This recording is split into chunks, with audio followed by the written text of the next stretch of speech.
I canceled my wedding after my mother-in-law tried to change the guest list. I'm a 29-year-old woman, and I've been with my Emil for 3 years. We got engaged 9 months ago. It was the perfect moment, just the two of us, at a quiet little spot where we had our first date. After that, we started planning a wedding that would match that vibe, small, personal, around 50 guests, close friends, and family. We didn't want anything flashy, just something that felt like us. Emil is pretty close to his parents, and they've always been a big part of his life. His mom, especially, has a strong personality, always getting involved in every family decision. I don't have that same kind of closeness with my family. Things have always been a bit strained between us, but we keep it civil. So it wasn't too surprising when Emil's mom wanted to get involved in our wedding planning. At first, it seemed like she just wanted to help. She offered to cover the cost of the venue, which we thought was generous. Weddings are expensive, so having one less thing to worry about was great. Or at least that's what we thought. Not long after she offered, Emil's mom started making little suggestions. She mentioned how it might be nice to invite a few of her business associates to the wedding, people we didn't even know. Emil and I brushed it off at first, thinking she was just trying to be helpful. We figured she'd drop it if we didn't make a big deal out of it. But then, without telling us, she went ahead and booked a different venue altogether. And not just any venue, a much fancier place than what we'd originally chosen. Our plan was for something cozy and laid back, but this new venue was all about grand halls, chandeliers, and marble floors. She told us she thought our first choice was too modest for such a special occasion. I felt like our plans were getting hijacked, but Emil just kept saying, "It's just how she is. She means well." I tried to let it go, hoping it would all smooth out. But then the guest list became an issue. Emil's mom sent over a list with about 30 extra names, most of which were people we had never met, her colleagues, old friends, even some clients. It wasn't just an extra seat or two. It was almost doubling our guest list. I brought it up to Emil, and it turned into our first big argument about the wedding. He was caught between keeping the peace with his mom and respecting what we wanted for our own day. It got heated, and we ended up going to bed without really solving anything. A few days later, Emil's dad stepped in, trying to play the mediator. He sat us down and talked about how important it is to keep the family united, especially during special events like weddings. I could tell he was just trying to help, but it felt like more pressure to give in to what his mom wanted. It wasn't about a wedding anymore. It was about making sure no one's feelings got hurt, except maybe mine. That's when I reached out to my best friend. He's always been my go-to for advice, and he didn't hold back. He told me I needed to stand my ground before this whole thing spiraled out of control. "It's your wedding too," he said. "Don't let her take over." His words made a lot of sense, but it was easier said than done, especially with Emil being caught in the middle. The situation took a turn when Emil's mom hit us with an ultimatum. She said that if we didn't include the people on her list, she wouldn't pay for the venue. It felt like a power play, and I was over it. I told Emil we should just forget about the money and go back to our original plan, the simple, intimate wedding we both wanted. Emil didn't know what to say. He was torn between supporting me and not wanting to disappoint his mom. It was like he was stuck between two worlds, and I could see the strain it was putting on him. The stress was starting to get to me. I didn't know how to deal with all of it, so I decided to post about our situation on Reddit. I figured if I laid it all out there, maybe people could give me some perspective or at least tell me I wasn't being completely unreasonable. I didn't expect it to get much attention, but I just needed to vent. That's pretty much where things are right now. We're still trying to figure out what to do, and I'm hoping Emil can see why this is such a big deal for me, but honestly, I'm feeling pretty stuck. It's like every time I think we're getting closer to a solution, something else gets in the way. And with a wedding date creeping closer, I know we can't keep putting this off. After I posted our situation on Reddit, it blew up way more than I expected. People from all over weighed in, offering their opinions and advice. Most of them sided with me, saying I wasn't being unreasonable for wanting to keep our wedding how we originally planned. They told me to hold my ground, not to let anyone take control of our big day. It felt like the internet had my back, even if real life felt a lot messier. But things got more complicated when my post found its way back to Emil's mom. I'm not sure how it happened, but I suspect one of her friends or a relative saw it and connected the dots. After the Reddit post reached Emil's mother, everything fell apart quickly. The phone call came late at night, and his voice was heavy with exhaustion. "She's furious," he said. His mother had read every word, and the situation exploded within the family. She felt humiliated, as if her generosity and intentions had been unfairly exposed. But what hurt her the most was that Emil hadn't fully taken her side, leaving her even more resentful and making him feel like he'd failed as a son. The atmosphere between us became suffocating. Emil was torn, growing more distant, trying to balance his mother's expectations with ours. I saw the confusion in his eyes and the hesitation in his voice whenever he talked about the wedding. He was trying to please everyone, but in the process, he was losing himself, and inevitably losing me too. As much as I tried to stay calm, the situation was draining me. What should have been a special moment had turned into a silent war of wills. Then, one Saturday morning, Emil's mother showed up at our place without warning. Impeccably dressed, with a rigid posture, she walked in as if she owned the place.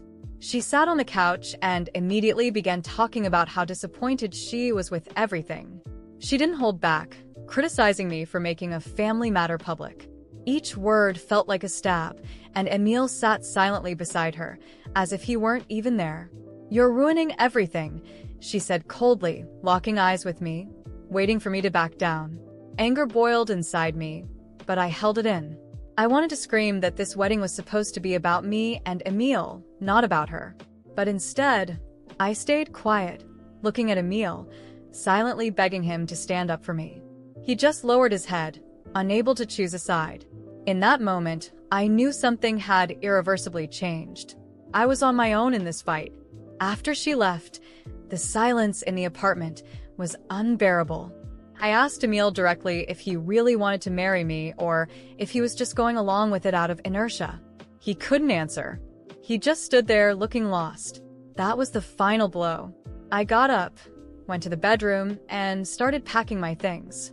I couldn't stay in this situation any longer, fighting a battle I shouldn't have to fight. As I packed, Emil finally tried to say something. "Please don't do this.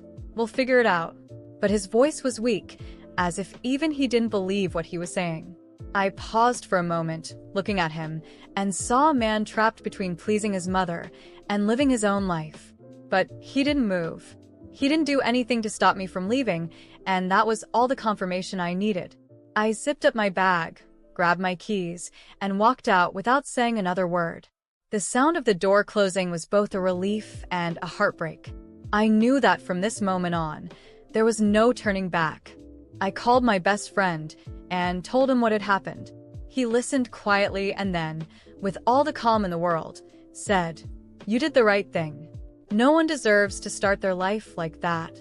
In the following days, I received a few messages from Emil trying to talk, but I had already reached my breaking point. I deleted every message without replying. It didn't take long before I heard that his mother was spreading the story to the family, painting me as ungrateful and irresponsible for walking away from the wedding. But I didn't care. For the first time in months, I felt free. I started focusing on myself again. I picked up old hobbies, spent more time with friends, and slowly began to find myself. It wasn't easy, but it was liberating. Emil and I never spoke again.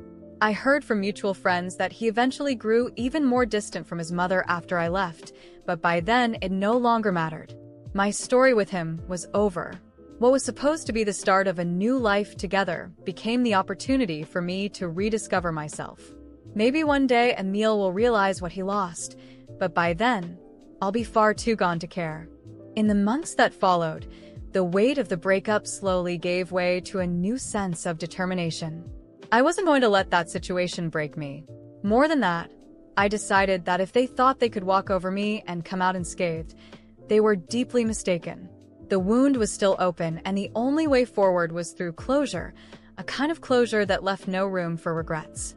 I started by reorganizing my life. I moved to a new city, found a new job, and gradually rebuilt my independence. At the same time, I kept quiet tabs on Emil and his family through mutual friends and social media.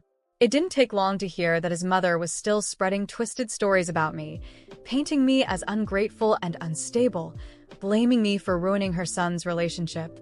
Little did she know, the game was far from over. Then I heard a rumor.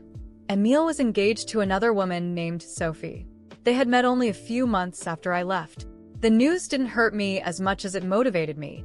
It was the spark I needed to carry out my plan for revenge. Sophie was young and insecure, clearly unaware of what she was walking into. And me?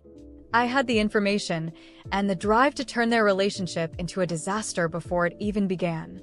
I started small, sending Sophie anonymous messages, warning her to be cautious of her future mother-in-law. I was patient, planting little seeds of doubt over time. Stories about how Emile's mother had tried to control our wedding and how she was already overstepping with Sophie's plans. It worked. Sophie began confronting Emile, and their argument started. They were subtle at first, just small disagreements, but I knew how to bide my time.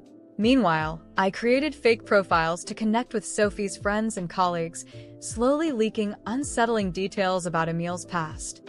I revealed how he never stood up for me, how he let his mother meddle in every important decision. Each piece of information was a quiet ticking bomb, waiting for the perfect moment to explode. And then it did. As the wedding preparations reached their peak, Sophie started seeing the truth. The helpful mother-in-law she thought she had was now trying to control everything. Her arguments with Emile intensified until, 1 week before the wedding, something happened that I hadn't expected. Sophie reached out to me directly. I got a message from her saying she needed to know the truth about Emile and what had happened between us. This was the final blow I had been waiting for.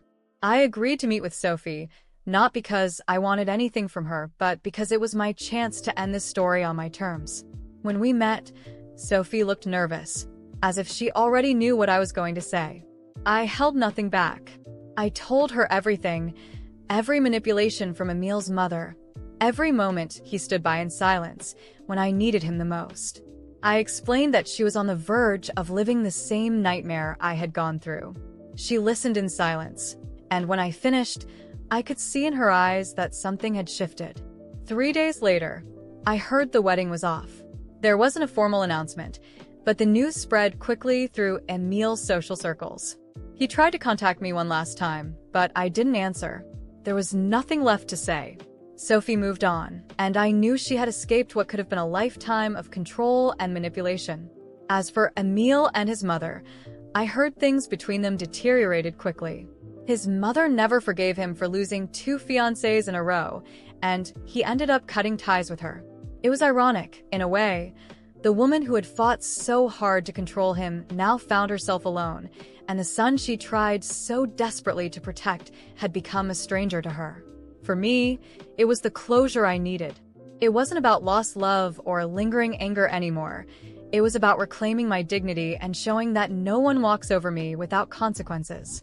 Today, I look back without regret, not because of the revenge itself, but because I closed that chapter once and for all. And the best part?